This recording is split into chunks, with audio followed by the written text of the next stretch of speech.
o Távola. Bora lá?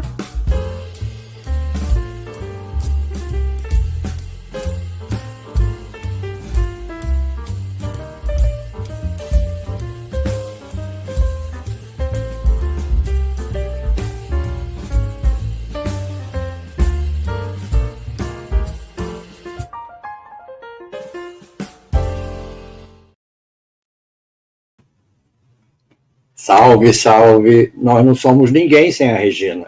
Boa tarde, Miguel. Boa tarde para toda a comunidade. Deixa eu colocar meu óculos, porque senão a Sara não me reconhece. Quando pergunta, quem é aquele cara fazendo programa com o Miguel hoje?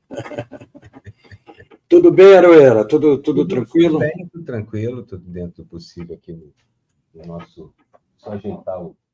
Vou contar para o nosso público aqui que a gente estava fazendo a pauta do programa de hoje, era só Trump. Aí depois os assuntos.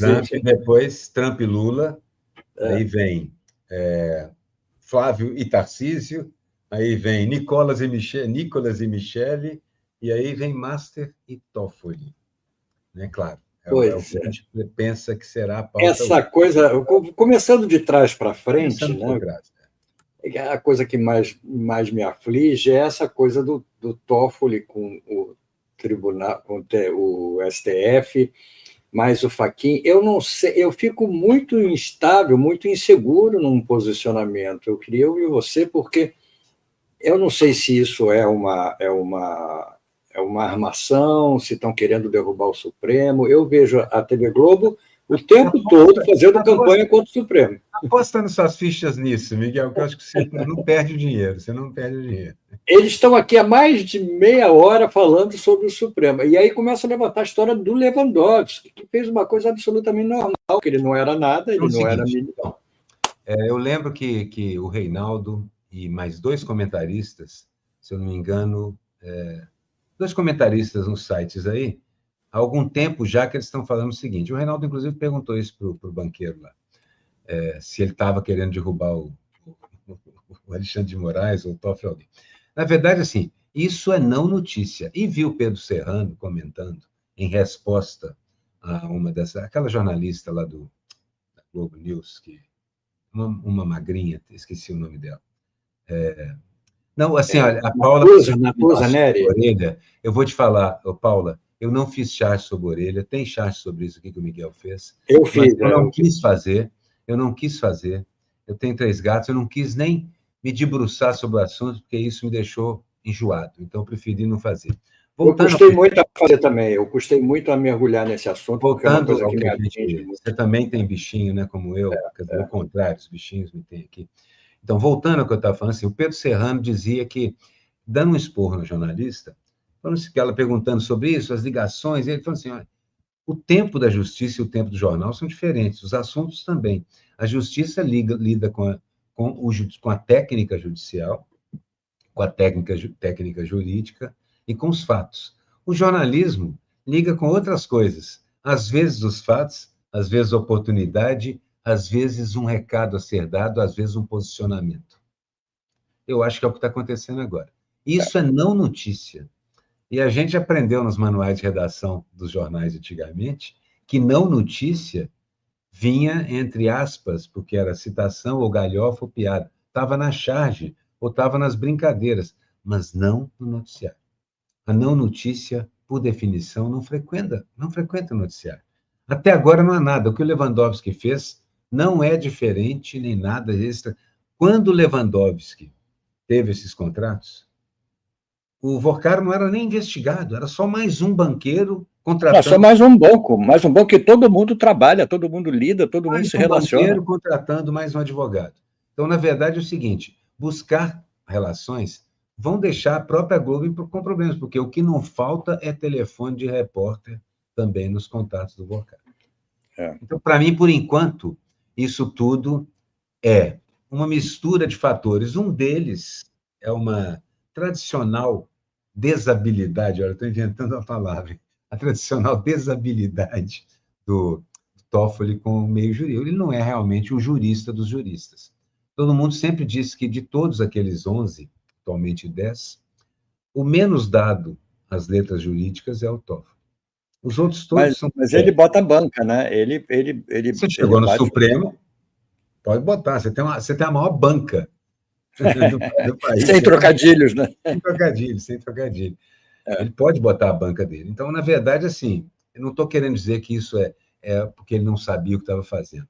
Mas eu acho que um pouco é uma mistura de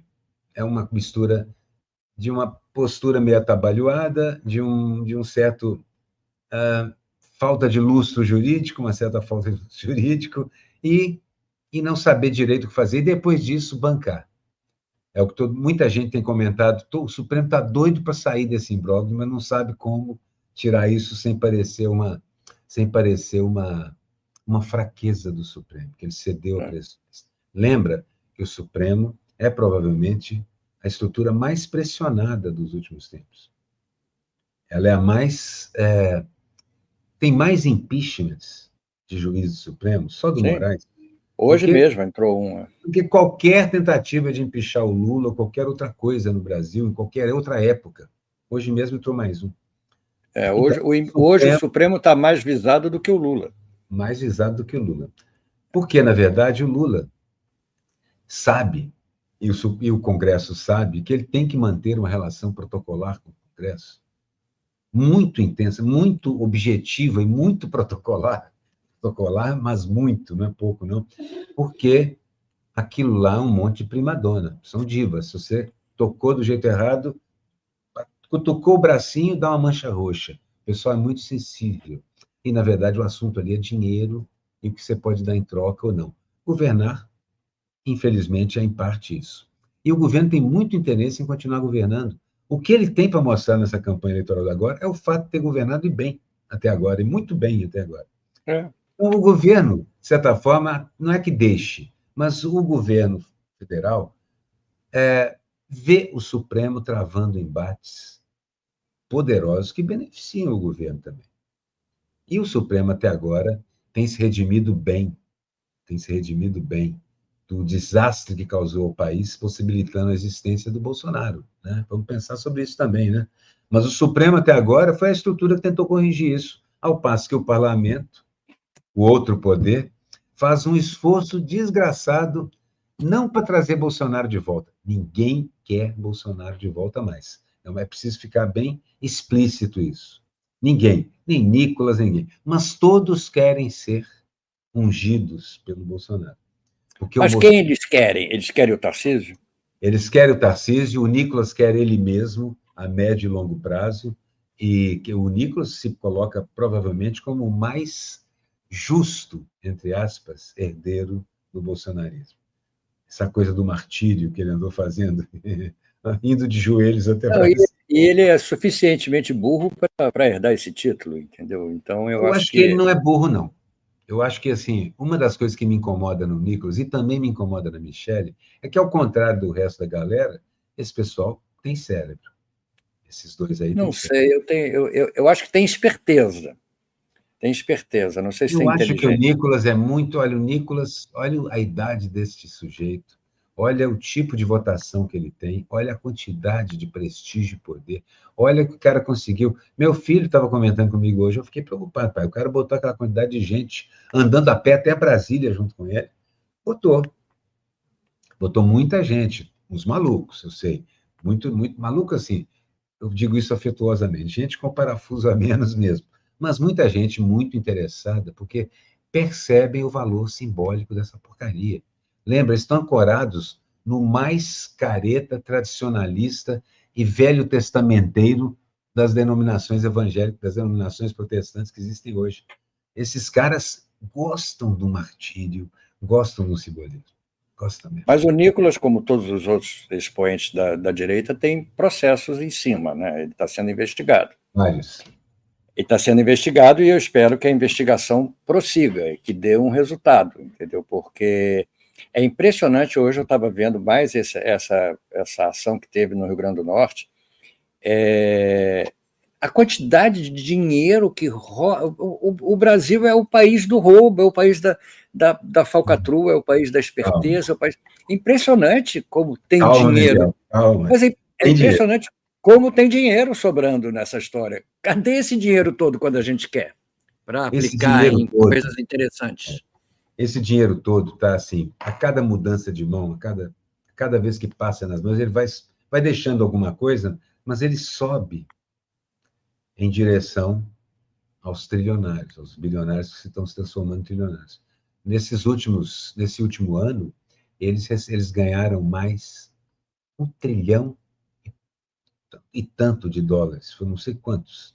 Foi uma fortuna que a gente não consegue dimensionar, Miguel. Então, o que eu penso é isso. Tudo na sociedade hoje caminha para isso, para aumentar a desigualdade e para o dinheiro se concentrar. E no caminho vai deixando algum, porque esses caras são os corruptores, no final das contas. Quem quer essas marchas? O Nicolas é um sujeito que o que ele está se habilitando a ser é o herdeiro do Bolsonaro. Na verdade, o que ele está se habilitando a ser é a ferramenta do mercado para os próximos anos. Eles querem isso, eles anseiam por isso. E estão fazendo por onde? As tentativas de golpe permanentes, tudo isso, quem comanda, quem quer, são bilionários, são grandes fortunas. É o agronegócio. Porque o agro é burro, esse sim, aí eu posso falar de burrice. O agro e o empreendimento brasileiro, mesmo muitos empreendedores bilionários do tipo que têm empresas reais, esses caras são burros o suficiente para preferir um sujeito com quem eles perdem dinheiro do que um sujeito com quem eles ganham dinheiro. Claro, essa é pelo condicionamento. Entendeu? Agora, suas ferramentas são bem espertinhas, viu? Os Kassabs, os Nicolas, as Micheles, esse pessoal é esperto. Mas eu fico me perguntando, fantasiando aqui, esse dinheiro, esse montante de dinheiro, ele está aumentando? Ele é o mesmo que muda de mãos? Ele é repartido? É interessante até a gente entender, você que mexe com isso lá com o teu grupo, que faz aquele personagem, esse dinheiro vem de onde? O Brasil imprime dinheiro novo todo dia? Como é que é essa história? O Brasil imprime dinheiro novo, papel, mas o dinheiro é lastreado por outra coisa. Antigamente era ouro, padrão ouro, que cada nota dava. E hoje o dinheiro é lastreado pela performance da economia. O seu dinheiro é commodity, ele é vendido em bolsa e ele te diz se uma moeda é forte ou não. Você vê o valor do dólar e tal. Então, você olha para isso e percebe que a economia funciona normalmente, os dólares, a bolsa sobe, estável e tal. Agora, de onde vem o dinheiro? Do único lugar onde vem dinheiro. Eu falo isso porque eu sou marxista raiz, da porcaria da mais-valia. É dinheiro arrancado de quem trabalha. De uma forma ou de outra, o bilionário é um ralador, ralando a nossa pele, a pele de todo mundo que trabalha. Ralando com a pele do outro, né? Ralando, usando outros para ralar a nossa pele, porque, ainda por cima, na nossa categoria, aliás, na classe média, que você encontra os operadores dessa extração. Nós somos uma espécie de grande mina. Se você lembrar de Matrix, aquelas pessoas instaladas naqueles casulos eram baterias produzindo energia. Somos exatamente isso, baterias produzindo dinheiro. Esse dinheiro, inclusive o da corrupção, é arrancado do nosso bolso, especialmente das classes mais baixas dentro da pirâmide, porque isso aí eu posso dizer por causa da Niara, porque o Lula conseguiu resolver um belo de um problema, aumentando o limite para 5 mil e diminuindo até 7 mil o pagamento. Mas ainda resta um grande problema, porque essa injustiça fiscal ainda é muito grande e os ricos ainda pagam muito pouco. Porque eles não pagam imposto de consumo, por exemplo. O imposto de consumo que o rico paga é nada, porque é uma percentagem, é uma fração. Ele não consegue gastar dinheiro consumindo. O dinheiro que eles têm é muito mais do que o necessário para gastar. Agora, um pobre gasta tudo que tem. Não sobra nada no final do mês. Significa que ele gastou e pagou impostos de circulação por tudo que ele... Então, ele pagou impostos sobre 100% da sua renda. Fora os impostos que ele pagou. Mas a gente vê a questão das emendas, né? As emendas, que foi o grande escândalo que o Dino está tentando moralizar. As emendas vêm de um pacote, vêm de uma quantidade de dinheiro pré-estabelecida. E esse dinheiro do orçamento. Esse dinheiro é distribuído pelo país para esses deputados fazerem o que querem, porque, na realidade, eles têm muito pouco que prestar conta sobre isso. Eles compram suas eleições com isso. Exatamente. Eles compram, e esse dinheiro, inclusive, é literalmente o seu dinheiro. meu e o de todo mundo, porque é dinheiro público, literalmente. Não é só o dinheiro que vai ser arrebanhado pelo bilionário, não. Esse é o dinheiro que o Estado arrecadou e devolve para o bilionário. Devolve para o bilionário, primeiro, na base das isenções fiscais, no imposto não cobrado, e devolve também para os ricos e para a elite dominante via emendas parlamentares. Você viu qual era a percentagem? Vou pedir a alguém para olhar, para que estiver nos seguindo aqui agora, qual é a percentagem do orçamento que é comida pelas emendas parlamentares. Eu vi outro dia e fiquei chocado. Eu esqueci qual foi o número exato. Eu também vi, era uma coisa absurda. Assim, absurda, não tem sentido. E esse dinheiro não tem nem fiscalização. O dinheiro dos ricos a gente já não fiscaliza, já não cobra. Agora, não fiscalizar o dinheiro público, e não fiscaliza porque os caras deram um jeito de distorcer a estrutura do Estado, de distorcer a legislação e tomar conta do orçamento, coisa que não acontece em nenhum país do mundo. Todos os parlamentos decidem sobre os orçamentos que os executivos mandam, mas só decidem se aprovam ou não. Quase nenhum lugar do mundo tem algo parecido com isso, com o parlamentar meter a mão na bufunfa e sair gastando como se o dinheiro fosse dele. Literalmente, mandando botar a prefeitura, botar um show da dupla sertaneja predileta dele e gastar todo o orçamento da cidade, e assim por diante. Via emenda. Eu acho que o país precisava passar por uma fase de moralização em relação a esse tipo de coisa que foi surgindo nos últimos anos para facilitar, para institucionalizar. Eduardo Cunha foi um grande artífice disso. Exatamente. Foi articulando a criação dessas falcatruas institucionalizadas, entendeu? Para não haver dúvida, né? Para que o roubo seja uma coisa viável, possível.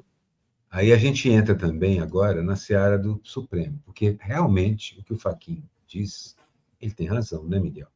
Há uma promiscuidade entre a justiça, mercado e política no Brasil, porque isso tem sido assim, historicamente, geracionalmente e tal. A gente sabe que o judiciário brasileiro é uma espécie de casta privilegiada, até mesmo familiar, e é mesmo uma casta privilegiada, porque filhos de advogados são advogados e advogadas, se casam com advogadas e advogados e vice-versa. E tem bancas e defendem. Bancas e de repente todos eles vão nas festas junto com os banqueiros. Aquilo é muito próximo. E agora que a gente está descobrindo a proximidade do mercado com o crime organizado, existem 2 ou 3 operações da Polícia Federal sérias nessa direção, e das ligações desse crime organizado e desse mercado com o parlamento, a gente está chocado.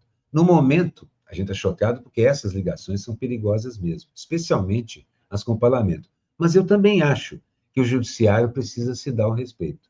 E uma das maneiras de fazer isso é tentar cortar esses laços tão íntimos que você tem com esse montão de banqueiro. Cada vez que você dá uma palestra, é melhor explicar direito o que é essa palestra, porque 99% das vezes quem pagou a palestra foi um banco. Então, mas isso vale também para a imprensa que anda denunciando, entre aspas, isso tudo. Mas até agora, Miguel, retorno, nenhum problema real jurídico foi encontrado. Eu, apesar disso, acho que seria bom para o Supremo sair um pouco dessa berlinda. Não vai dar para sair agora, porque o caso Master tem que ser resolvido. Quando eu digo resolvido, é chegar aos seus finalmente. O processo precisa correr, porque a única maneira do Supremo ficar livre disso agora é essa. Mas eu acho que não vão chegar. Eu acho que envolve tanta gente, envolve tanto nome, envolve tanto... Não, chegar um final, o banco está liquidado e acabou. Não, o banco está liquidado. Agora, se vão informar a população de tudo que envolvia, eu não sei, eu tenho minhas dúvidas. Não, vamos ter que descobrir, nós mesmos. Nós vamos ter que descobrir, exatamente. Mas eu acho muito grave porque é de fato um dos maiores escândalos da República, porque a importância que esse Vorcaro tem diante dessas possibilidades é muito grande. Ninguém quer pegar pesado com ele, na realidade. A impressão que passa é essa, entendeu? Que ninguém há pouco quer... tempo atrás, nós tivemos o caso das lojas americanas. Aconteceu alguma coisa? Nada. A não ser os processos judiciais modernos. Porque, na verdade, quando você falou um escândalo desse tamanho, o escândalo das Americanas é gigantesco também. Na verdade, o escândalo das privatizações, e o pessoal das Americanas está envolvido nesses escândalos das privatizações, é monumental. Monumental. Eu falo das antigas, de Fernando Henrique, e falo das modernas, de Tarcísio, por exemplo, e outros. O que tem de escândalo embutido que não vai ser tratado pela mídia é esse. É porque o Vocário tinha contato de todo mundo. Então, como tinha contato de todo mundo, e como ele se encontrou, por exemplo, até com o Lula, aí o pessoal vê nisso uma brecha para difundir tanto o Vocário que a convivência com ele passa a ser considerado tudo é normal, foi todo mundo conviveu da mesma forma. Não. Há convivências e convivências. O Lula teve um encontro onde falou para o Vocário, meu caro, não sei qual é o problema do seu banco, nem quero saber. Basicamente, você vai tratar disso é com o Banco Central. E assim por diante. Lewandowski foi advogado depois que saiu do Supremo, mas pelo tempo em que ele não era ministro nem nada disso. Ele foi advogado, mas eu acho que há que ter uma espécie de quarentena. Mas parece que ele foi liberado da quarentena, né? Agora, depois que deixou o ministério. Eu acho que é preciso, mas agora. Mas isso ele teve antes. Não, agora, estou dizendo agora. Mas assim mesmo não pode. Eu acho que é preciso tomar cuidado com isso. Porque se você respeita essas coisas, você tem uma folha corrida mais bonita, mais brilhante, mais limpa um pouquinho. As outras abrem brecha para especulação. E o jornalismo de especulação, apesar de ser absolutamente ilegítimo, o colunismo é outra coisa, mas o jornalismo de especulação, apesar de ilegítimo, como ele cola? Ele cola.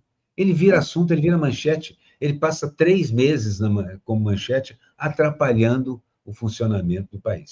E isso, eu sei, você sabe, todos os nossos colegas que estão aqui trabalhando com a gente no 247 e nas outras instituições, todo o público que está aqui com a gente, nós todos sabemos que essas conexões existem, que isso é não notícia, que você tem um governo para fazer e que o objetivo disso é eleitoral. O objetivo disso é deixar o governo sem capacidade de governar. Sempre foi, desde o começo. O Aécio dizia isso quando resolveu que não ia deixar Dilma governar, quando ele começou a propor. O grande gatilho, o Aécio que vai entrar na história por ser o gatilho dessa desmoralização da política brasileira, que culminou na existência de Bolsonaro. E que está muito difícil hoje você refazer essa imagem da política. Livre dele, raspá-lo do fundo da panela, está sendo difícil, cara, está sendo difícil. É impressionante como a política ficou desmoralizada. Você vê essa questão mesmo da quarentena, eu acho que é importante, mas eu acho que há no país uma condescendência com essa como é que se diz? Quando há uma convivência espúria entre as coisas, entendeu? Há uma permissividade, entendeu, em relação às coisas, que eu acho que é muito perigosa, como você disse. Quem vem do judiciário tem que manter um certo pudor. Já tem 1 milhão de regalias, não precisa aumentá-las, entendeu? Não precisa aumentá-las, você pode manter, que seja por 3 meses, você tem que manter uma certa moralidade em relação ao seu posicionamento antigo para não fornecer material para a oposição, entendeu? É o que eles estão fazendo. A quarentena serve para você não usar informação privilegiada que você obteve do governo para fora do governo. Olha, informação privilegiada nos tempos que correm, elas não duram mesmo tanto tempo assim, elas passa.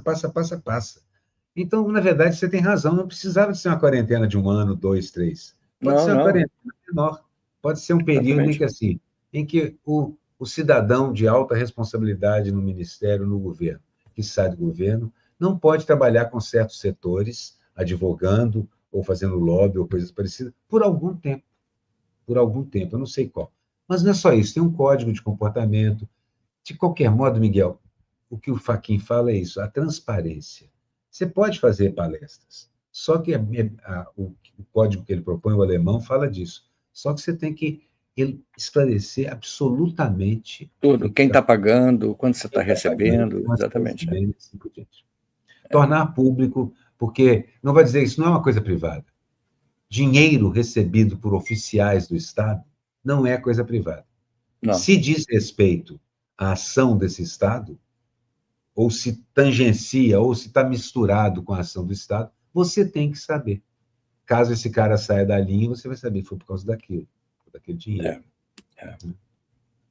Bom, isso é complicado. Tudo bem. Então, eu assim, acho que precisa. Só para fechar esse assunto. É não notícia, e em pouco tempo volta a ser não notícia, eu acho. É o que está acontecendo, é o que a gente está vendo como alimenta os telejornais, essas informações, resultado de pura especulação, porque na realidade não tem a informação. O jornalista especulativo, com aquele negócio que você falou, confundiu o colunista com o jornalista, entendeu? Colunismo especulativo eu acho justo, jornalismo pode especular à vontade o colunista, agora o jornalista, aquele que vem para a televisão para dar informação, ele não pode especular. Eu acho que o jornalista tinha que agir como um policial investigando um caso. Quando ele faz uma reportagem, ele tem que ter fatos. Ele não pode torcer, ele não pode torcer por um lado. E ele não pode torcer os fatos, porque senão ele não conclui, não chega na verdade. Então, eu acho que o mesmo tipo de cuidado. E tem, porque, na verdade, se você pegar os manuais de redação, são bem explícitos, na maior parte das vezes, sobre como se faz uma reportagem. É porque o pessoal guardou o manual na gaveta do fundo e nunca mais abriu. Ninguém usa mais o manual de redação, nenhum dos jornais. A Folha, literalmente, não obedece mais o seu próprio manual de redação. Literalmente. Por exemplo. É um bom exemplo. E a Folha manda embora quem incomoda, né? Quem incomoda, eles demitem. E a Folha está fazendo o mesmo que acontece nos Estados Unidos. O dissidente é trucidado, ou mandado embora, ou desaparecido, de alguma forma. Não, a dissidência é cada vez menor. Vai sobrar pouco para o ombudsman. O que o ombudsman vai falar? Falando dos Estados Unidos, já que você citou, você acha que o Trump deu para trás com essa história do que aconteceu em Minneapolis? De mandar o bovino, o bovino, olha o sobrenome dele, bovino, coitado dos bois, entendeu? Gadino. Mas tadinho dos bois, entendeu? Não confundir chamá-lo de gadino. Pois é. Você acha que o Trump recuou? O Trump é famoso por ser taco. Né? Como é que é em inglês? Exatamente. É o galinha, Trump, né? Que, always chicken out. Chicken out, exatamente. Always chicken out. Trump está sempre se acovardando. Sempre se acovarda. Como foi na Groenlândia, porque o discurso dele, embora cheio de impropérios, quando você vai espremer, o que ele diz mesmo assim, eu não vou invadir a Groenlândia, porque todo mundo diz para mim para não fazer isso. Basicamente, foi o que ele falou. Todo mundo reclamou, então, do que aconteceu em Minneapolis, ele tirou o cara?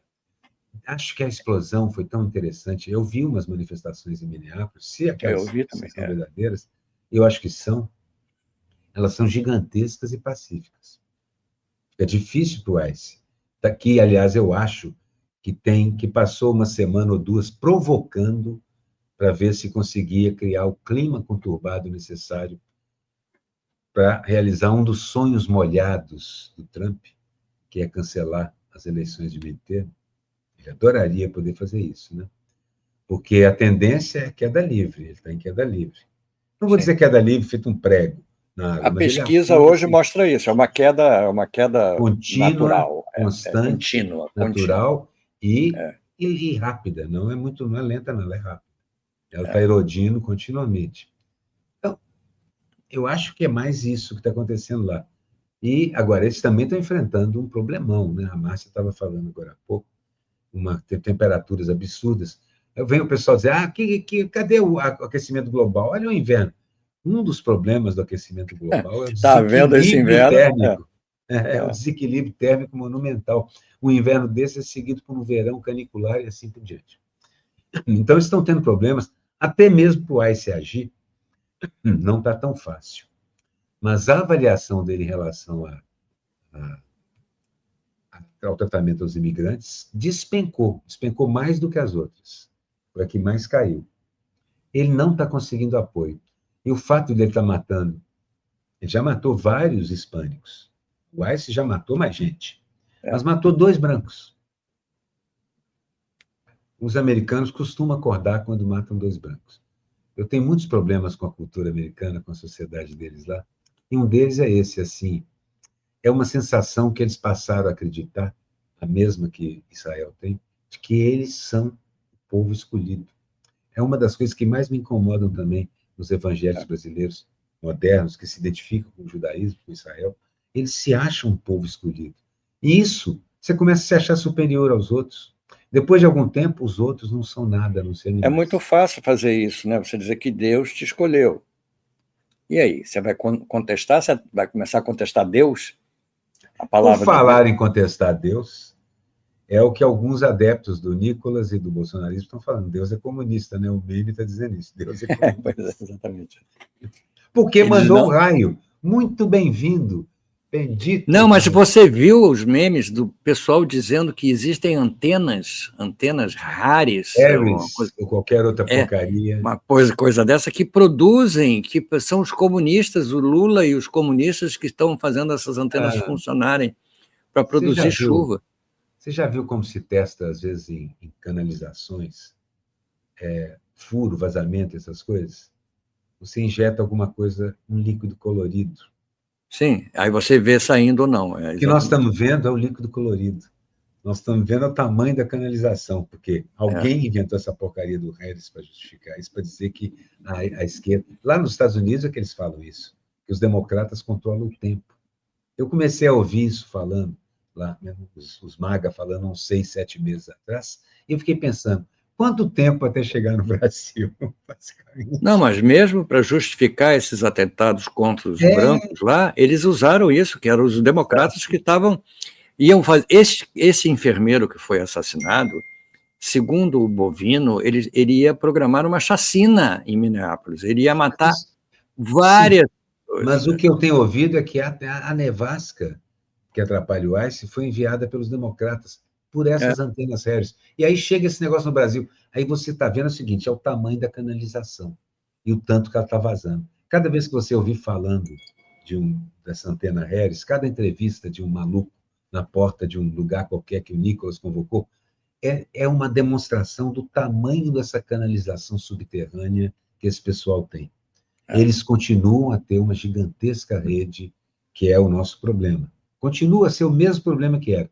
Só que a gente aprendeu a dominar o aspecto público da rede, a rede social como TikTok, Instagram e outras. Eu não vejo mais a gente como um minoritário demais ou derrotado demais. Não vejo. Tenho visto, pelo contrário, a gente produzindo muito material, usando muito a inteligência artificial, produzindo muitas postagens com alcances bastante grandes. Não, eu acho que mudou muito. Acho que mudou muito. A parte subterrânea da rede, assim, tem gente, digamos, nossa, infiltrada.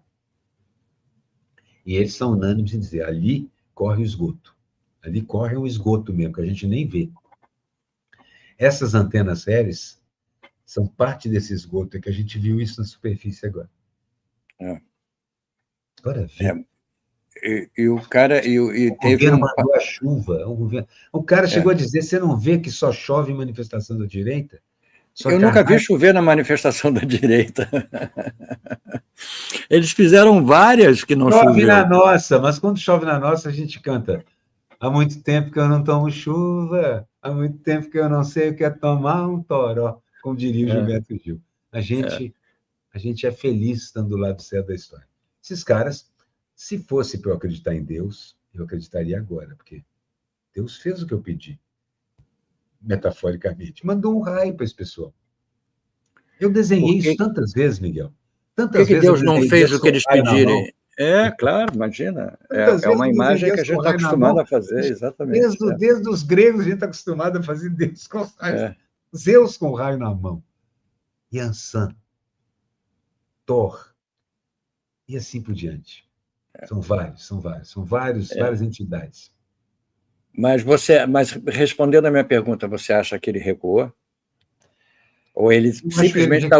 Ele fez o normal dele, que ele ataca e recua, ataca e recua. Como ele é um negociador, entre aspas, não é muito bom porque ele quebrou várias vezes. Verdade, um fato incontestável. Mas continuou à tona, o que também diz algo a respeito dele, né? Continuou influente.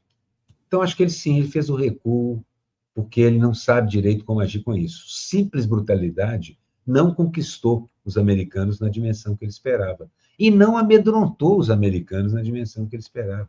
E ele não vai suspender o programa do Não. ICE, porque ele está, a promessa dele Mas ele de talvez campanha é peça essa. alguma inteligência, um mínimo de juízo, talvez ele peça. Como no caso da Groenlândia, por exemplo. Como no caso da Venezuela, porque ele fez um raid, mas ele sabia que se ele atacasse mais e fosse uma guerra, que ele teria que conversar com o Congresso e ele perderia. Então, Na de certa forma, realidade, a única coisa que ele fez de fato foi sequestrar o Maduro, né? Foi sequestrar o Maduro. E aí, Miguel, já conversamos sobre isso no programa passado e no outro, nós vamos demorar para saber exatamente como isso aconteceu. Qual foi a colaboração interna que ele teve? Quanto de colaboração interna, se é que existiu e assim por diante. Qual é a força dessa colaboração interna. Olha, e como é que ele vai tocar o navio agora. Ele hoje elogiou de novo a presidente da Venezuela, fez elogios enormes a ela. A Maria Corina foi colocada definitivamente para escanteio. Passou pelo vexame de dar o Nobel para ele e assim mesmo. Continua elogiando a Geuci, né? Geici, não sei o nome, esqueci o nome dela. Delcy. Ele continua elogiando e ela continua dizendo que já está de saco cheio da interferência americana. Acho que é Delcy, para não confundir com o Dercy Gonçalves. Delcy. Como é que eles vão resolver essa questão? Eu não sei. Para que serviu isso? Também não sei, entendeu? Olha, eu acho que eles diminuíram a pressão, Miguel.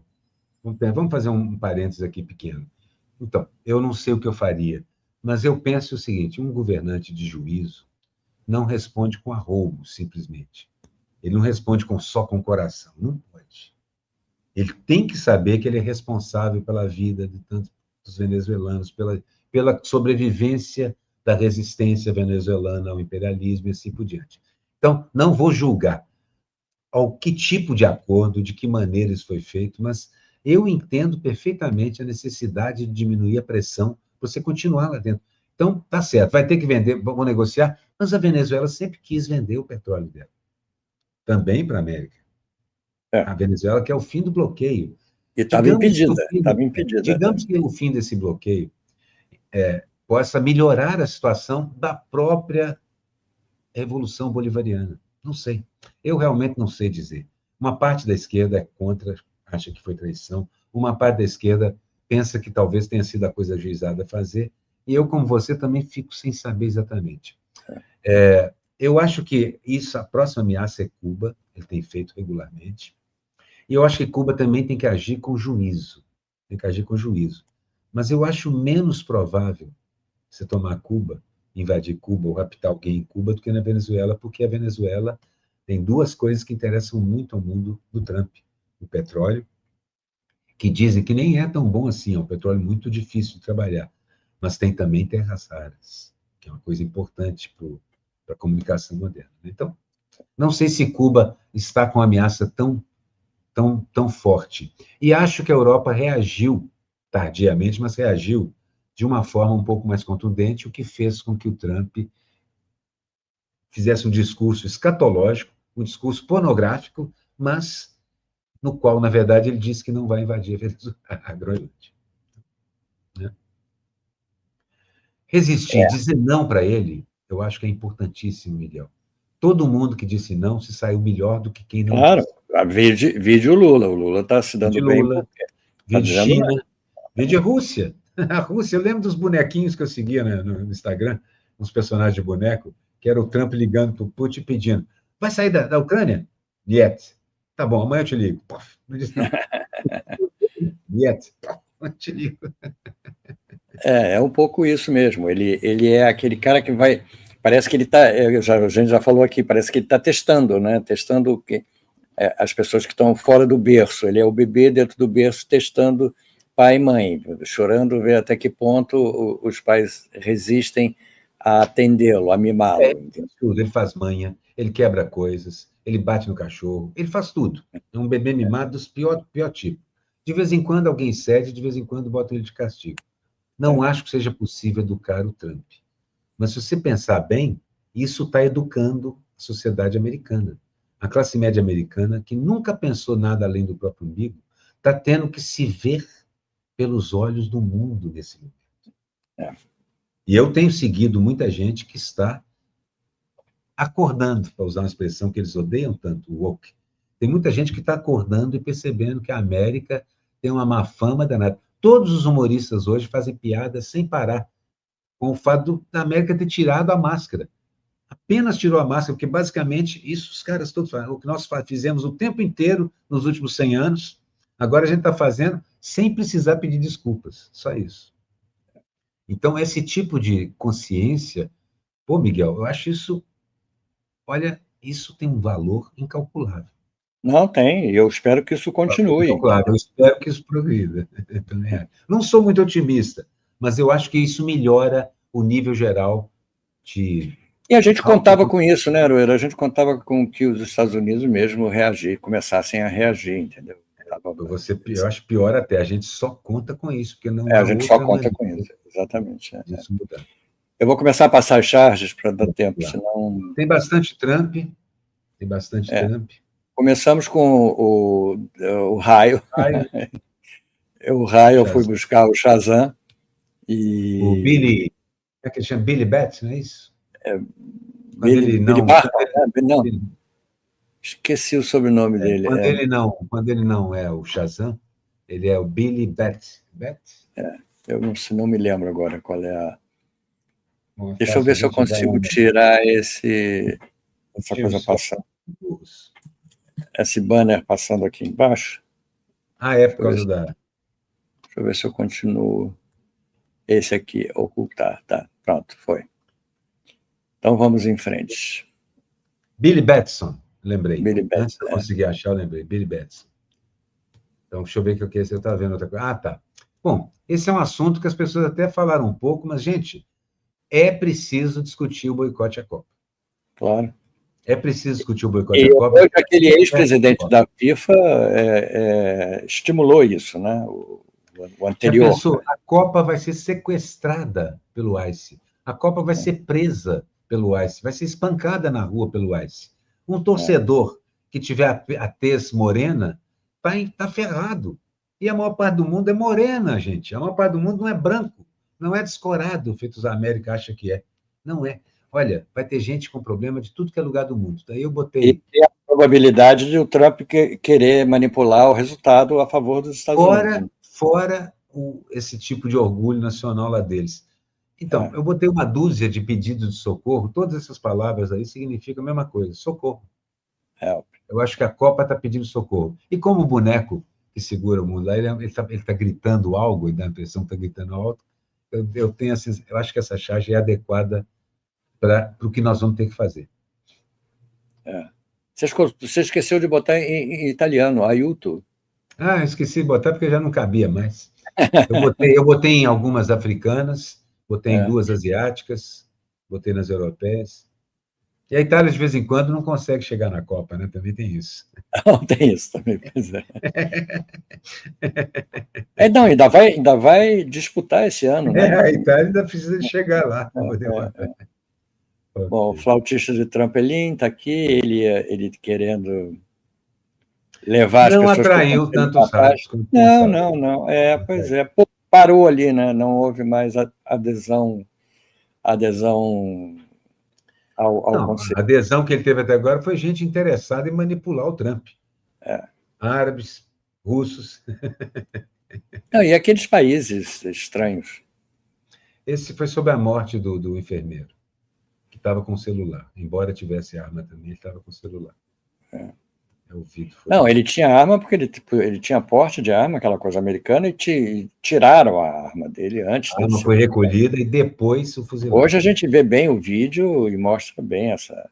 É engraçado esse negócio do vídeo, né? Como as pessoas não conseguem mentir mais porque... Você lembra, alguns anos atrás, quando começou a aparecer político sendo pego, recebendo propina, tudo que é lado? E a gente conversava informalmente e até mesmo formalmente sobre... Será que esse pessoal não se toca?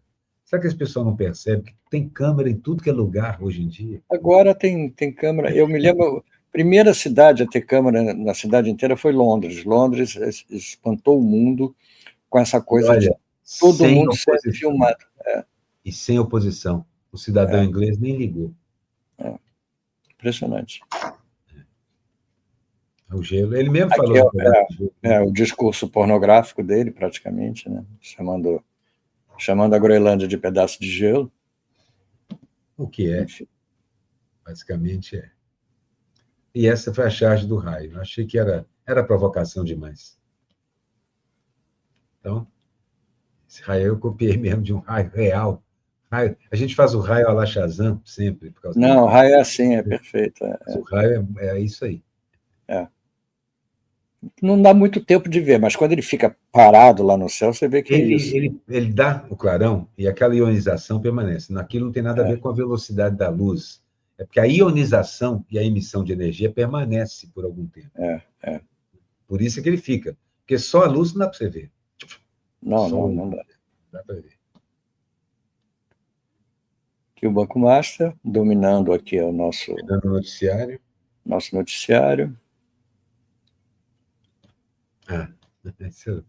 Eu não resisti a fazer também. Quem manda o filme é ótimo. Quem manda o filme, todo mundo. Precisa, você precisa. Impressionante. É ele também, né? Aí ele também. Apanha o que tiver que apanhar. Não aprende, né? Ele continua apanhando. Não, ele não aprende. Isso aqui eu vi outras imagens disso aqui. Era uma foto, era um desenho? O que era? Uma foto feita por inteligência artificial, publicada pelo POTUS, pela conta oficial do governo americano. Um pinguim e o Trump caminhando no gelo, na neve, dirigidos a uma bandeira da Groenlândia. Entendi. E o pinguim carregando a bandeira americana. E fez assim, não tem um departamento. Ninguém sabe geografia nos Estados Unidos. Ninguém compreende como o mundo funciona nos Estados Unidos. Ninguém teve a pachorra de chegar para ele, troca por um urso polar esse pinguim aí, porque aí eu tive a ideia de fazer, mas o pinguim tem na Argentina. Na verdade, o pinguim está lá na Argentina. Mas eu acho que o Trump não aceita a colaboração de ninguém também, entendeu? Ele é muito Falam teimoso, que ele só se... Não, mas ele aceita coisa. Isso é um tipo da coisa que alguém... É porque o subordinado era ignorante também. Que é o tipo da coisa que seria corrigida. Ele encomendou, bota um pinguim, ninguém se lembrou de falar para ele, lá não tem pinguim, porque ninguém sabia que ela não tem pinguim. Pois é. Né? É isso. Eu vi até algumas coisas, só voltando ao assunto ainda, eu vi até algumas coisas feitas por americanos. Eles puseram pinguins também, enfrentando o Trump. Gente feita por americanos contra o Trump, mas também usaram pinguins. Você vê que ignorar algumas coisas básicas dos biomas do planeta é uma panagem americana. Eles todos parecem não saber disso. É claro. Bom, aqui as indicações, pois é. 4 mais 1, vamos ver, em março só, né? Mas antes tem o BAFTA, né? Antes tem o BAFTA. Em fevereiro foi indicado também 2 indicações e mais 2 documentários. Eu fiz uma charge quando a Fernandinha foi indicada, que era o Oscar, a própria estátua, dizendo o seguinte: para mim, a indicação é uma honra, basta já um pensou prêmio. Se eu ganho a Fernandinha? Eu poderia fazer a mesma coisa, a indicação já é uma honra para o Oscar. Já pensou se eu ganho o Wagner Moura, por exemplo? Né? Poderia fazer a mesma charge. É verdade. Mas perto eu acabo fazendo. Bom, a delação de Vorcaro, eu sempre sonhei com uma delação premiada desse tipo. Assim, adoraria que um banqueiro sentasse lá e falasse o seguinte, tirasse o paletó, botasse o seguinte, vou contar essa porcaria toda. Cansei de carregar esse peso sozinho. Eu já achei que ele poderia fazer isso, hoje eu já não acho mais. Eu acho que ele tem tanta arrogância que ele é capaz de fazer isso tudo debaixo do pano. Bom, entendeu? Foi ele que falou que ia fazer delação premiada. Fazer um acordo. Que fez o advogado pular fora. E dizer, olha aqui, vocês querem estar envolvidos também nessa história? Eu acho que ele fala isso como uma ameaça mesmo. Me ajudem, porque senão eu faço uma delação premiada. entendeu? Não foi o Estado que ameaçou, foi ele. O Estado não falou nada sobre delação premiada. Ninguém tinha falado. Quem falou isso foi o advogado dele, falou assim, eu não vou porque eu estou pedindo demissão. Eu sou contra o Estatuto da Delação Premiada. O Banco Master é um daqueles bancos que me fizeram pensar o que eu disse no começo do programa sobre essa quantidade de dinheiro que rola, né? Muito dinheiro, é muito dinheiro. É obra na Bahia, é obra não sei aonde, é dinheiro, investimento não sei aonde. Ou dinheiro que não rola. Porque, pensa bem, o que o banco não tinha era dinheiro. Pois é, exatamente, ele foi pego justamente por isso, porque não tinha como pagar os credores, entendeu? Todo mundo acreditou, todo mundo investiu, ele estava oferecendo... Não é simplesmente não pagar credor. Isso é um agravante. Não pagar o investidor, não pagar quem estava investindo no banco. É isso. Entendeu? É isso. É quem, por exemplo, você é atraído por um... Eu não sou louco de investir num Banco Master. O pouco dinheiro que eu ganhei na minha vida, eu investi em banco forte. Banco... Esse é o Master. Mas vem aqui, Miguel. Quantos bancos... Mas ele estava oferecendo muita coisa. Isso é o que dava para desconfiar, que todo o mercado desconfiava. Quando ele foi procurar o Lula, quando ele foi procurar autoridades, ele já era um sujeito evitado no mercado, porque parecia podre. Mas ele tinha os contatos, ele tinha como conseguir reuniões com todo mundo. Ele, na verdade, só investiu nisso na vida dele de banqueiro. Em rendimentos reais, ele não investiu. Mas eu, sinceramente, acho que o que ele faz não é tão diferente do que os outros bancos sólidos fazem. É porque ele tem menos, digamos, compliances, né? Ele tem menos maneiras de vigiar, ele tem menos maneiras de seguir as regras, porque ele precisava disso rapidamente. Eu acho que os outros podem se dar o luxo de seguir, entre aspas, algumas regras. Então, eu fico pensando, isso aí é o sistema bancário. É o sistema bancário. Só que no caso dele é com algumas regras a menos. E é isso que todo o mercado financeiro quer. Menos regulamentação, cada vez menos. Para poder fazer o que ele faz e sair impune. Quebrar, entrar na sua limusine e ir para casa, abrir outro banco. Deixa o banco quebrado lá atrás. O Estado paga. O Estado vai ter um baita prejuízo com isso, porque vai ter que repor. Não, e já tem gente que já está começando a receber, né? Aquele seguro que o Estado porque fornece. Esse Estado é eficiente. Mas esse seguro que o Estado oferece é retirado do Estado. De um fundo que nós alimentamos. Nós pagamos. O gelo vermelho, o ice. O gelo tinto de sangue. Exatamente. Essa aí é uma charge irresistível. Apertem os cintos, o piloto sou eu. Muito bom. É ele. Ele é o cara que tem pautado o planeta, inclusive. A gente querendo ou não. Com essa boca de... Melhor não dizer. Boca de chupar ovo. Chupar ovo, exatamente. Aqui é uma homenagem ao Orelhão, que fez tanto parte da nossa vida. O último foi fechado? Aconteceu alguma coisa desse tipo? Estão desmontando todos, entendeu? Estão recolhendo todos os orelhões. Não vai ter mais. É reciclagem, porque não existe mais aquilo. Estão recolhendo, e eu prestei uma homenagem ao Orelhão, que em Paris tinha um orelhão na época dos imigrantes. Bom, o Jô fazia, né? O imigrante, o último residente em Paris que ligava para cá, mas teve um orelhão em Paris que se descobriu, não era um orelhão assim, que era um telefone público, se descobriu uma maneira de não pagar para ligar para cá, para o Brasil. Então, tinha uma fila monumental nesse orelhão para ligar de graça para cá. Agora a gente vai ter, provavelmente, um modelo que a China está usando, que é, em vez de orelhões, você vai ter postos, torres de recarregar motores elétricos, carros e motos, e motocicletas. Isso vai ser o novo orelhão do planeta, provavelmente. Não, e eu me lembro sempre de quando as primeiras histórias do Dick Tracy que eu li, que ele usava um relógio em que ele tinha imagem no relógio, eu falava, isso é um absurdo, isso não vai acontecer nunca. Hoje você encontra isso com a maior facilidade do mundo. Então o orelhão está seguindo o caminho dele, teve sua importância, agora virá uma nova maneira. Temos 2 minutos, falta muita coisa aí.